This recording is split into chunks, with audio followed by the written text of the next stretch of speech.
دی deep dive میں خوش آمدید۔ آج ہم قرآن کی آخری سورت سورہ ناس پر گہرائی سے بات کرنے والے ہیں۔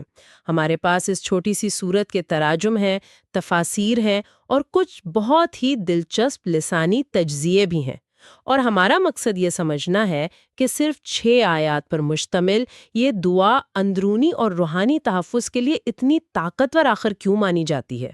چلیں شروع کرتے ہیں۔ دیکھیں، ایک بہت اہم بات یہ ہے کہ سورہ ناس اکیلی نہیں ہے۔ اچھا؟ جی، یہ اور اس سے پچھلی سورت سورہ الفلق یہ ایک جوڑے کی طرح ہیں۔ معوذتین۔ بالکل، معوذتین یعنی پناہ مانگنے والی 2 سورتیں۔ اور یہ دونوں ایک خاص موقع پر نازل ہوئیں جب پیغمبر اسلام صلی اللہ علیہ وآلہ وسلم کو شدید تکلیف کا سامنا تھا۔ سورہ فلق ہمیں باہر کی دنیا کے خطرات سے پناہ دیتی ہے، جیسے حسد یا جادو، اس طرح کی چیزیں۔ جی، حسد، جادو، اندھیرے کا شر۔ لیکن سورہ ناس کا میدان جنگ بالکل مختلف ہے۔ یہ ہمارے اندر کی لڑائی کے بارے میں ہے۔ اچھا، تو ایک طرح سے ایک بیرونی حملوں کے خلاف ڈھال ہے اور دوسری اندرونی وسوسوں کے خلاف۔ زبردست۔ تو پھر اسی اندرونی جنگ سے شروع کرتے ہیں۔ سورت کی پہلی 3 آیات ہیں، قل اعوذ برب الناس، ملک الناس، الہ الناس، یعنی کہو میں پناہ لیتا ہوں لوگوں کے رب کی، لوگوں کے بادشاہ کی، لوگوں کے معبود کی۔ یہاں ایک بات فوراً ذہن میں آتی ہے، یہ تکرار کیوں؟ لوگوں کا رب، پھر لوگوں کا بادشاہ، پھر لوگوں کا معبود، صرف ایک صفت کافی کیوں نہیں تھی؟ یہ آپ نے بڑی اہم بات کی۔ دیکھیں، یہ تکرار نہیں ہے، بلکہ یہ تحفظ کی 3 طے در طے دیواریں ہیں۔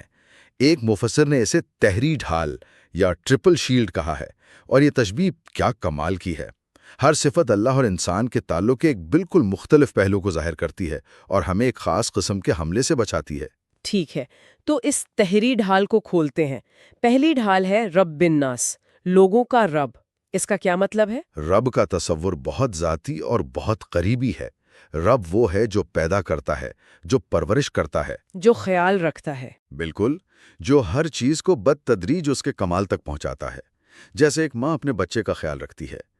تو جب ہم رب ناس کی پناہ مانگتے ہیں تو ہم اس ہستی کی پناہ میں آ رہے ہیں جو ہمیں سب سے بہتر جانتی ہے، جس نے ہمیں بنایا ہے اور جو ہماری ہر ضرورت پوری کر رہی ہے۔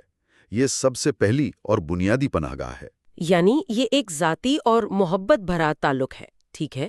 پھر دوسری ڈھال آتی ہے ملک الناس، لوگوں کا بادشاہ۔ یہ تو تعلق کی نوعیت کو بالکل بدل دیتا ہے نا؟ محبت سے سیدھا اختیار کی طرف۔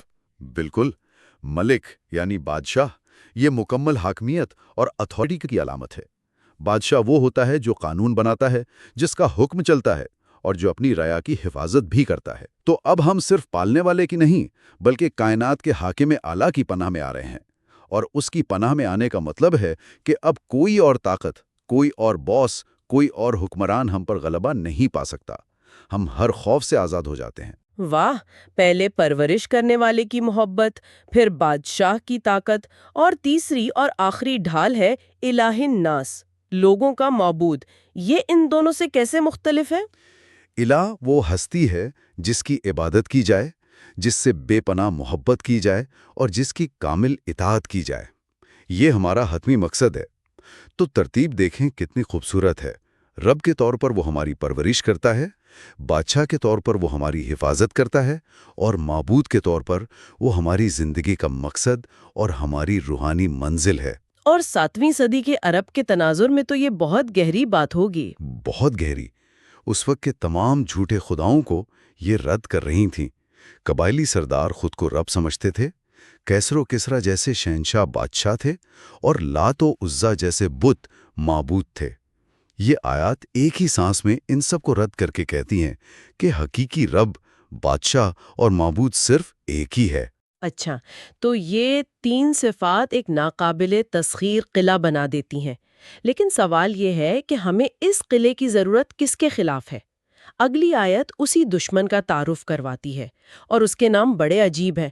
من شر الوسواس الخناس، وسوسہ ڈالنے والے، پیچھے ہٹ جانے والے کے شر سے۔ یہ 2 الفاظ الوسواس اور الخناس، ان میں بہت گہرائی چھپی ہے۔ بہت زیادہ گہرائی۔ یہ صرف نام نہیں ہے، یہ دشمن کی پوری نفسیات اور اس کی کام کرنے کا طریقہ بیان کرتے ہیں۔ پہلا لفظ ہے الوسواس۔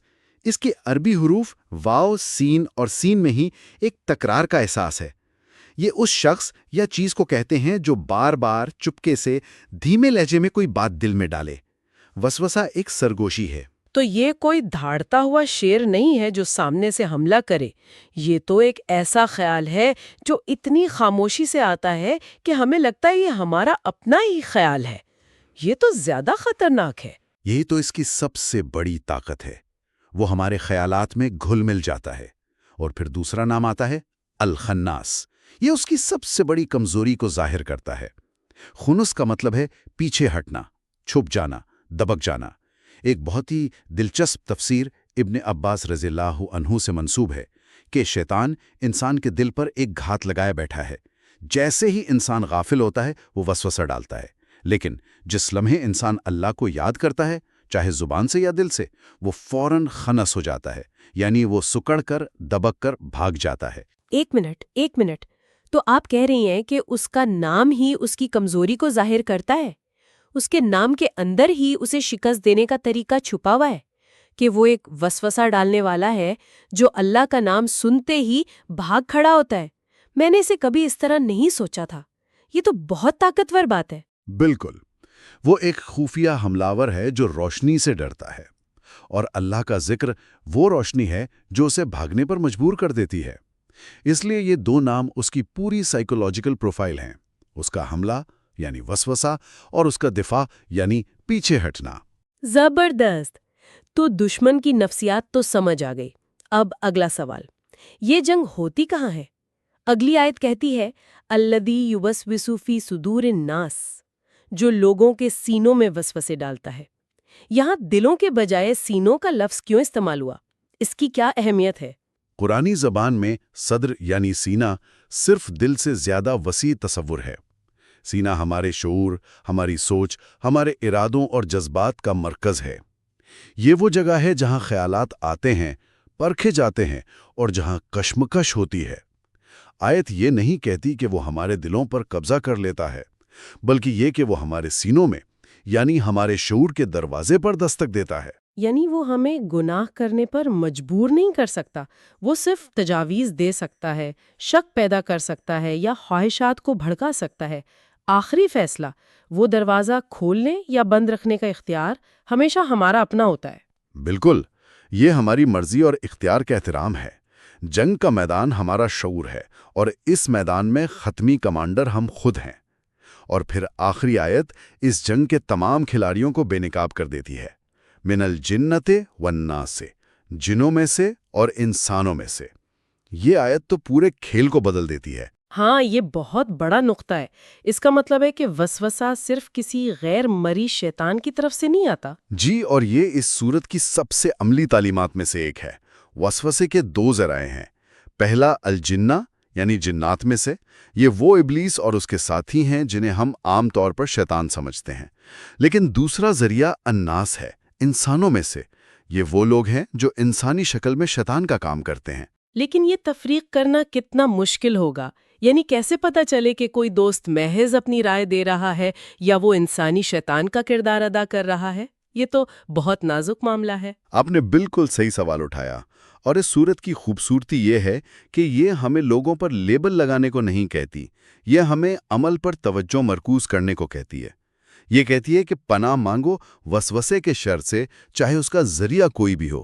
اگر آپ کا کوئی دوست آپ کو آ کر کہتا ہے ارے چھوڑو یہ نوکری، آؤ مل کر 2 نمبری کرتے ہیں، راتوں رات امیر ہو جائیں گے، تو اس وقت آپ کو یہ فیصلہ نہیں کرنا کہ آپ کا دوست شیطان ہے یا نہیں۔ آپ کو اس وسوسے سے، اس بری تجویز سے اللہ کی پناہ مانگنی ہے۔ طریقہ کار ایک ہی ہے، چاہے ذریعہ غیبی ہو یا ظاہری۔ واہ، یہ بہت اہم وضاحت ہے۔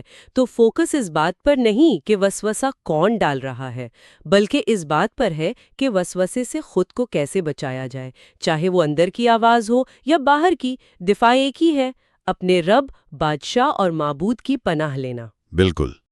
تو اس پوری صورت کی اس ناقابل یقین نفسیاتی اور روحانی گہرائی کو سمجھنے کے بعد اب اس کے عملی اطلاق پر آتے ہیں۔ روزمرہ کی زندگی میں اس کی تلاوت کے کیا فائدے ہیں؟ اسے کب پڑھنا چاہیے؟ سب سے بنیادی فائدہ تو تحفظ ہی ہے، بری نظر سے، حسد سے، ہر قسم کے شر سے، لیکن اس سے بڑھ کر یہ ذہنی اور روحانی سکون دیتی ہے۔ جب آپ یہ مان لیتے ہیں کہ آپ کا پالنے والا، آپ کا حاکم اور آپ کی محبت کا مرکز ایک ہی ہستی ہے، تو دنیا کی پریشانیاں چھوٹی لگنے لگتی ہیں۔ اور اسے روزانہ پڑھنے کی، خاص طور پر سونے سے پہلے، بہت تاکید کی گئی ہے۔ سونے سے پہلے کیوں؟ اس کی کوئی خاص وجہ؟ جی، کیونکہ نیند ایک طرح کی عارضی موت ہے۔ جب ہمارا شعور کمزور ہوتا ہے، اس وقت ہم خود کو اللہ کے حوالے کر دیتے ہیں۔ اور ایک بہت ہی خوبصورت اور ذاتی نوعیت کی روایت بھی ملتی ہے۔ ایک مرتبہ نبی کرم صلی اللہ علیہ وآلہ وسلم شدید بیمار تھے۔ ذرا تصور کریں، اللہ کے محبوب ترین انسان تکلیف میں ہیں، اور پھر آسمان سے دو سب سے بڑے فرشتے جبرائیل اور میکائیل علیہ السلام اترتے ہیں، صرف عیادت کے لیے نہیں بلکہ ان پر یہ صورتیں پڑھنے کے لیے۔ جبرائیل آپ کے سرہانے بیٹھ گئے اور میکائیل پاؤں کی جانب، ایک نے سورہ الفلق پڑھی اور دوسرے نے سورہ ناس، اور یوں آپ کو اللہ کی پناہ میں دیا۔ سبحان اللہ! یہ روایت ان صورتوں کی اہمیت کو بالکل ایک نئے درجے پر لے جاتی ہے۔ یہ صرف الفاظ نہیں ہیں، یہ آسمان سے نازل ہونے والی شفا اور تحفظ ہے۔ تو آج ہم نے دیکھا کہ سورہ ناس کس طرح اندرونی تحفظ کے لیے ایک مکمل نفسیاتی اور روحانی گائیڈ ہے۔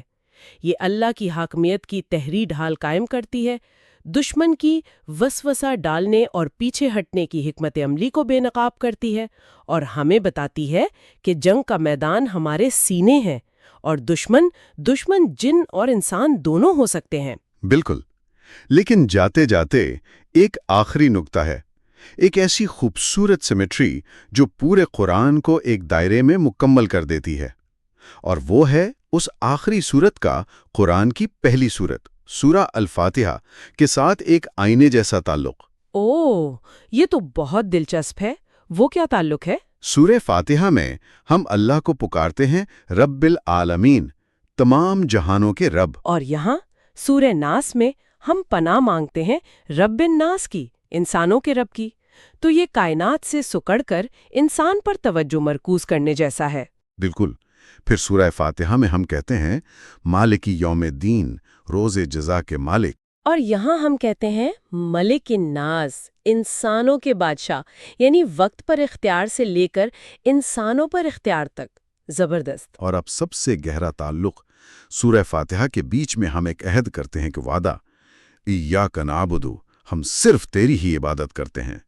یہ قرآن کا مرکزی عہد ہے۔ اور یہاں قرآن کے بالکل آخر میں ہم پناہ مانگتے ہیں الہ الناس کی، انسانوں کے معبود کی۔ اوہ واو! یعنی ہم نے شروع میں جو عہد کیا تھا، آخر میں ہم اسی معبود سے اس عہد کو نبھانے کی طاقت مانگ رہے ہیں، ان تمام وسوسوں کے خلاف جو ہمیں اس عہد سے پھرنے کی کوشش کرتے ہیں۔ آپ نے بالکل صحیح سمجھا۔ پورا قرآن اس عہد اور اس کی حفاظت کی دعا کے درمیان ہے۔ یہ ایک مکمل دائرہ ہے۔ یہ سوچنے کی بات ہے کہ قرآن کا اختتام کس طرح اس کی ابتدا سے جڑتا ہے، اور یہ کہ انسانوں کے رب، بادشاہ اور معبود کی پناہ مانگنا دراصل تمام جہانوں کے رب کی عبادت کرنے کے عہد کو پورا کرنے کے لیے کتنا ضروری ہے۔